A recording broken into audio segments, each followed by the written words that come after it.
alors moi j'aimerais bien peut-être dans la salle, il y a certains de tes à la fois des étudiants et en même temps des entreprises avec lesquelles vous travaillez, peut-être que vous puissiez réagir les uns les autres, questionner là-dessus, parce que au-delà du il y a le transfert recherche-terrain, et puis il y a aussi la question intégration d'étudiants ou d'autres.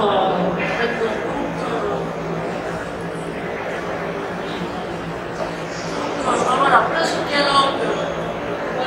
Maintenant, Lionel qui a envie de réagir à cette discussion et puis J'ai adoré les trois exemples parce que ça va ramener 30 ans, plus de 30 ans en arrière. Mon premier travail, ça a été d'évaluer les capacités physiques de jeunes en situation d'insertion et d'évaluer leurs capacités motrices toujours en situation d'insertion. Et moi à l'époque, j'avais rien, j'avais pas de matériel, donc tout à fait je développe une méthode, des outils, des observations, des critères pour qualifier la motricité. Donc, je suis parti de certaines choses, j'ai vu un truc. Un des critères que j'aime bien regarder, c'est le dos, est-ce qu'il est aligné, et je fais une observation au hasard, des centaines, des milliers d'observations par rapport à un agent, des agents, une équipe, une tâche, et ça me permet de sortir des profils qui expliquent à un moment donné quelles sont les stratégies de rapport motrice d'une personne, mais je les mets toujours en lien sur qu'est-ce qui conditionne à minima cette motricité. Alors on pourrait dire effectivement toutes les composantes de la situation de travail, individu, tâche, matériel, environnement, organisation, conditionnent cette motricité, mais si je les coche tous, c'est pas intéressant. Donc je vais vraiment chercher les 2-3 déterminants qui conditionnent cette motricité, et ça permet quoi? Ça permet d'expliquer à un agent en lui montrant le profil de ce qu'il a fait, de lui expliquer ce qu'il fait, comment il le fait, pourquoi il le fait comme ça. Après, avec la bouteille, on va même jusqu'à discuter des sensations qu'il a, oui, on fait la même chose. Et donc après, on peut travailler sur comment on peut redimensionner, recréer des stratégies opératoires motrices, et c'est pas moi qui le fais. Moi, les miennes m'appartiennent, celles de toi, Frédéric, elles t'appartiennent, et on n'a pas du tout les mêmes capacités ni les mêmes limites. Mais c'est par cet échange-là que ça permet de recréer tout ça, bien entendu en réintégrant toutes les composantes de la situation de travail et en jouant sur tous les paramètres. Il y a 30 ans que je fais ça et je n'ai pas été le précurseur. Hein. Des gens comme Michel Andrier qui est là maintenant, ont beaucoup travaillé sur ces choses-là autrefois. Merci Lionel. Toute réaction Bernard Mounier. Excusez-moi. Vous avez abordé pour les syndicalistes. Vous avez parlé de problématiques qui seraient liées à une mauvaise interprétation des mécanos-récepteurs. Je ne suis pas sûr d'avoir tout compris. Je n'ai pas bien entendu la question. Vous avez abordé par rapport au syndicalisme que la problématique serait liée à une mauvaise interprétation des mécanos-récepteurs. Peut-être que j'ai rien compris, mais... Alors, en fait, on pense que dans la problématique de la cervicalgie, effectivement, il y a certains mécanos-récepteurs qui sont dans le muscle et au niveau de l'articulation qui donnent une mauvaise information, en fait. Donc en fait, là on rentre vraiment dans la physiopathologie, donc on rentre dans pourquoi est-ce qu'on a une cervicalgie. C'est probablement parce qu'à un certain moment donné, il y a un cercle vicieux qui s'installe dans lequel en fait on a ces mécanorécepteurs qui nous donnent une information qui est biaisée ou qui n'est plus bonne. Et donc, prime alors quelque part des réactions de type, comme on dit, nociceptives qui vont s'engager par rapport à ça. Et comment vous allez pu mettre ces mauvaises interprétations en... Oui, il y a toute une littérature en fait là-dedans qui vous explique comment ces mécanorécepteurs sont perturbés ou peuvent être perturbés par rapport à la cervicalgie. Ouais. Merci. Et une dernière question. Comment détecter avec les avant le signal de la douleur? Vous utilisez quel type de capteur? C'est la recherche ou vous êtes malheureusiste? Pour l'instant, on en est vraiment à des stades, c'est une bonne question. On est à des stades de recherche, on recherche pour l'instant à essayer, à travers un mouvement qui peut être un mouvement simple, mais peut-être Paul Thierry pourra nous donner un bel exemple sur la lombalgie. On essaye de se dire, dans un mouvement simple, est-ce qu'on arrive à avoir des déterminants, comme on disait, des indicateurs dans le mouvement qui nous laisse supposer que cette personne va être une future personne qui va avoir ce problème. Nous, ce qu'on pense réellement, c'est qu'il y a probablement des marqueurs donc cinématiques, comme on disait, de mouvements, qui font que, voilà, on pourrait essayer d'identifier même avant que la douleur n'arrive, et peut-être de, comme on disait, idéalement prévenir la problématique. Mais peut-être je renvoie la Marie vers... J'aurais un truc à rajouter là, mais je crois que vous êtes Paul Thierry, et donc Paul Thierry CRF Mouvanti. Oui, voilà, je suis aussi chercheur en général. Sur le montant, Oui, voilà, je suis chercheur en général également et je m'intéresse plus à la lombalgie. J'ai essayé de juste simplifier un exemple sur la lombalgie, du paramètre qu'on essaie de mesurer. Quand vous faites un mouvement, et on a bien dit qu'en fait la posture n'était pas vraiment la clé de la chose, mais bien le mouvement. Quand vous faites un mouvement et que vous faites un mouvement répétitif, en fait vous ne répétez jamais 2 fois de suite le même mouvement. C'est totalement impossible.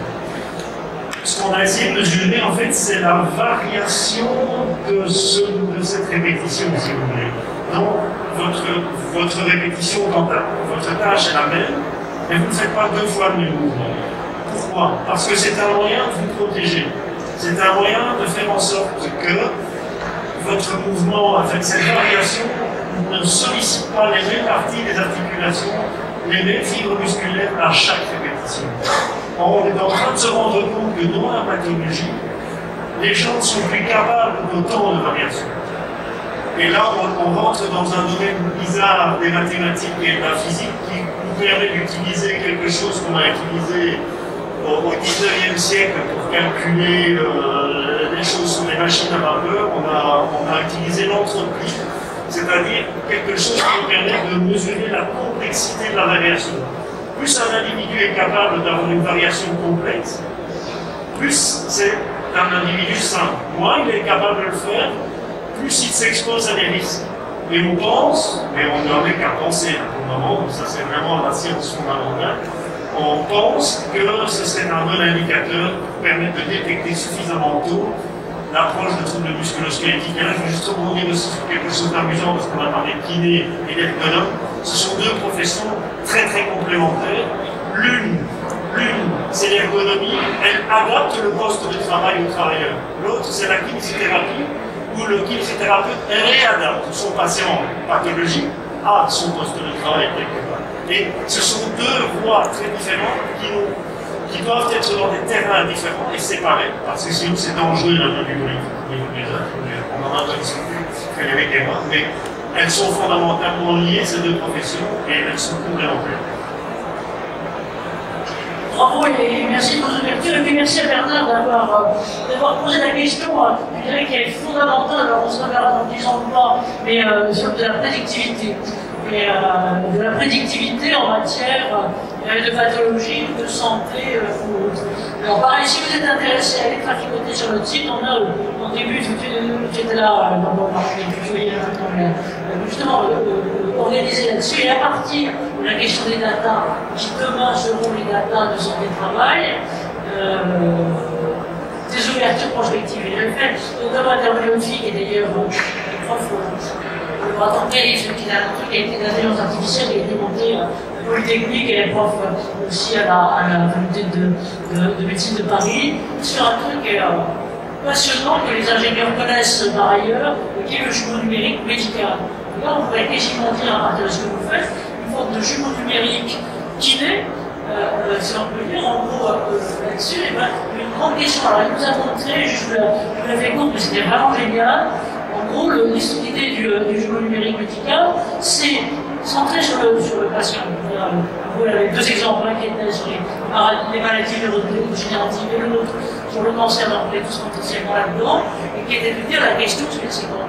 On sait qu'à un moment, ça va reprendre, que les traitements vont arriver à leur asymptote. Et donc son truc, le truc que je vous l'ai fait simple, du numérique médical, c'est en fait de faire vieillir la personne en utilisant toutes ces datas qu'on a là, avec les différents traitements pour pouvoir regarder à quel moment le truc va devenir asymptotique et que le traitement ne marchera plus, et à quel moment il faudra donc pouvoir le remplacer par une chose, un protocole ou autre. Et alors vraiment, parce que je prêche à nouveau pour les trucs qui nous tiennent à cœur, je vais lui poser la question, ça s'appelle Stéphanie à la Sonnière. Si vous trouvez les trucs sur YouTube, vous les trouverez chez nous, elle est vraiment top.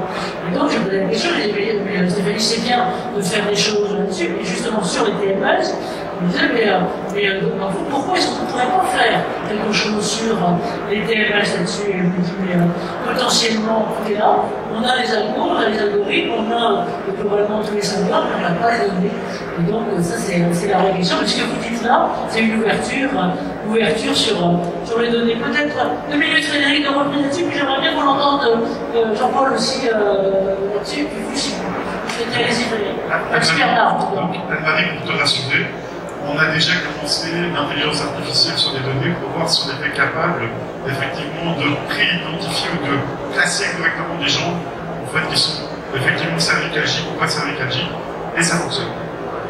Donc voilà, maintenant le problème de l'intelligence artificielle, c'est aussi à un moment donné de savoir, et de se poser la question, qu'est-ce qui a permis finalement de classifier? Et ça, c'est pas évident. Il faut un petit peu rentrer dans cette boîte noire et essayer de comprendre comment elle a fonctionné pour donner un résultat prédictif qui est bon. Mais voilà. De toute manière, ce qui va être important, c'est pour nous l'utilisation des capteurs, conditionne le fait qu'on peut stocker des masses de données qui sont volumineuses dans un cloud, qui pourront être utilisées en seconde intention pour ces analyses-là. Merci. Merci à vous. Il est 14h52, on a officiellement 8 minutes. Jean-Paul, et puis je crois que tu voudrais dire 2 choses de même. Alors, juste pour conclure, alors il y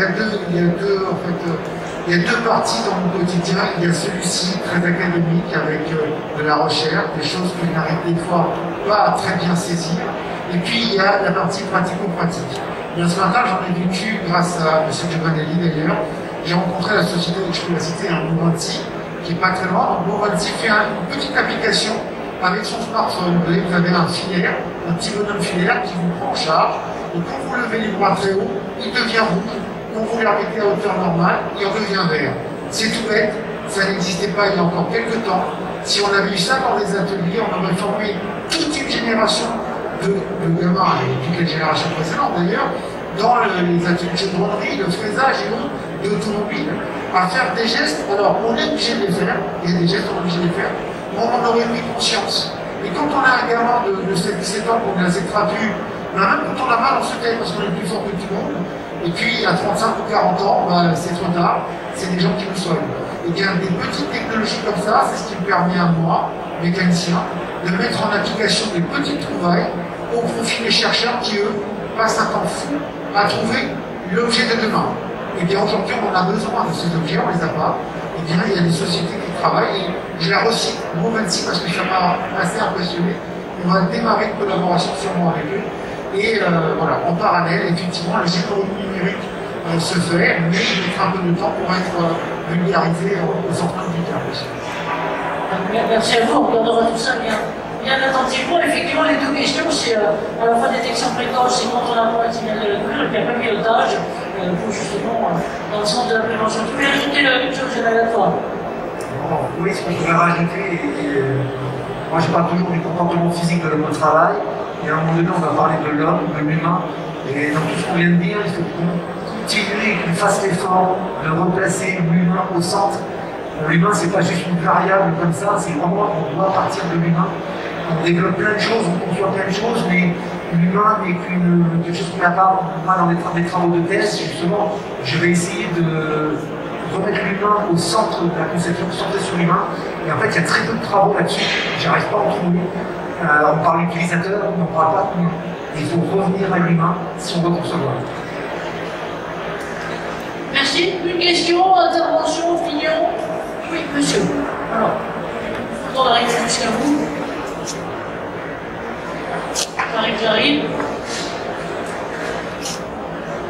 Alors, toujours même consigne, micro sur le menton et parler assez fort. Merci. Oui, merci. Bonjour, moi c'est Franck Agnello, je suis responsable HSE au Togo en Afrique de l'Ouest. Merci pour l'occasion que vous nous donnez. Moi j'aimerais poser une question. Ma question c'est est-ce que nous sommes des préconteurs, mais quel est le rapport entre le sport et l'activité au travail? Quand on considère juste l'exemple d'un footballeur, avant de démarrer un match, on demande à ce que le footballeur puisse faire des échauffements, etc., etc. Mais au poste de travail, un mécanicien, un soudeur, etc., le matin il arrive, il va jusqu'au poste, il travaille, à la fin de la journée, le travail est fini, il rentre chez lui. Bon, moi, chez moi, excusez-moi, chez moi, les ouvriers n'arrivent pas à dire ah, j'ai mal à quel endroit, je souffre, etc. Parce que l'employeur voit comme si il avait la paresse, il veut pas travailler, donc à la fin de son contrat, on ne voulait plus. Donc du coup, le personnel est chaque temps subit l'effet du métier sans faire quoi que ce soit. Donc bon, moi je viens juste de m'arrêter là pour voir s'il y a un rapport avec le sport et puis les activités. Merci. Merci à vous tous et merci de donner T'as 2 minutes parce que là, derrière, je vais me faire engueuler. Un petit début de réponse. Le parallèle avec le sport, moi j'ai fait STAPS, hein, le sport je connais, c'est vrai qu'effectivement c'est chaud, puis après on fait des étirements à la séance. Moi j'aime pas trop ce raccourci. Moi je parle plutôt, quand un agent doit travailler, qu'est-ce qu'il fait? Il prépare son travail, il prépare ses outils, et puis après il range. Et à un moment donné, je préfère parler d'activité physique préparatoire et d'activité physique de compensation pour sortir de la connotation sport. Et donc il y a toute une réflexion à avoir par rapport à ça. Le premier outil de travail d'un agent, c'est son corps. S'il ne le prépare pas, ça n'ira pas bien. Donc tout ce qu'il peut faire pour préparer, il faut qu'il le fasse. Nous, c'est ce qu'on essaye de mettre en œuvre et d'expliquer les essais. Il faut que la structure lui donne le temps sur son temps de travail de préparer son corps à l'activité physique et pas n'importe comment. Merci, merci de l'intervention. Madame, alors que je me sens pas trop seule. Guylaine Guérin d'Alpecin, je reviens justement sur le fait d'utiliser des capteurs. C'est super justement d'avoir une évolution sur les capteurs. Mais est-ce qu'il ne faudrait pas aussi avoir une double évaluation sur l'évolution des capteurs et l'évolution des pensées? Parce que les capteurs simples, c'est bien, avec justement des commentaires sur les capteurs, c'est beaucoup mieux. D'analyser une situation de travail juste avec des capteurs, est-ce que c'est suffisant? Absolument pas, mais quand on parle capteur, là, c'est parce qu'on parlait de la mesure physiologique. Quand on parle des salariés, l'opérateur ou le patient subit une astreinte, ce qu'on appelle une astreinte, c'est la réaction de l'organisme face à une demande. Et quand on l'évalue, on peut évaluer des variables physiologiques, biomécaniques, neurologiques, ce que vous voulez, et également la perception de l'individu. Vous pouvez très bien, sans aucun capteur, demander la perception de l'individu. Et quand vous évaluez la perception, vous avez tout de suite accès directement à une information qui est le ressenti de l'individu par rapport à un effort, une tâche. Et par contre, on ne peut pas le faire dans n'importe comment. Il y a des outils qui sont très structurés, et puis il y a des échelles, des échelles de bord ou autres qui peuvent être utilisées pour évaluer la perception d'un individu, donc son instinct physiologique. Merci de la conclusion et merci à madame d'avoir posé la question qui amène à approche complète. N'oublions pas une partie plutôt qu'une autre. Enfin, alors t'as 30 secondes en plus. Sinon, on va se faire taper. De toute manière, pour la douleur, ça n'aurait été que la perception. Voilà, écoutez, ce que je vous propose, c'est qu'on les remercie. Merci à vous d'avoir été là et merci à vous aussi. Donc, rendez-vous, je dirais, la semaine prochaine, on aura le replay organisé par séquence. Voilà, je vais vous mettre ensemble. Encore une fois, un grand merci à vous d'avoir été là sur toutes ces questions. À bientôt.